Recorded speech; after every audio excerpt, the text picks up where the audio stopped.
ছোট্ট গ্রামে থাকত করিম নামের এক গরিব রাখাল। প্রতিদিন সকালে সে কয়েকটা ছাগল নিয়ে মাঠে যেত।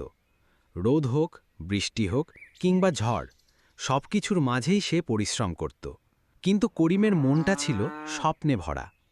সে চাইত একদিন নিজের প্রচুর গরু ছাগল থাকবে, সে হবে গ্রামের বড় ব্যবসায়ী।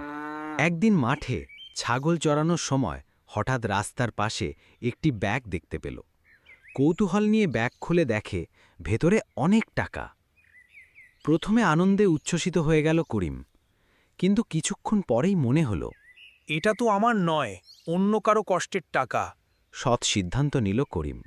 সে ব্যাগটা নিয়ে সোজা গেল গ্রামের চেয়ারম্যানের বাড়ি।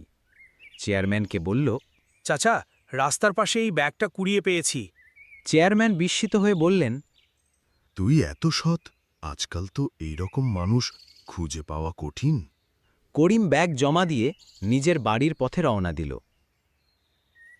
কয়েকদিন পর খবর এলো সেই ব্যাগটি এক বড় ব্যবসায়ীর ছিল। ব্যবসায়ী খুশি হয়ে করিমকে অনেক টাকা পুরস্কার দিলেন। করিম সেই টাকায় কয়েকটি গরু কিনল। দিন যায়, মাস যায়, ধীরে ধীরে সে গ্রামের সবচেয়ে বড় গরুর খামারি হয়ে উঠল।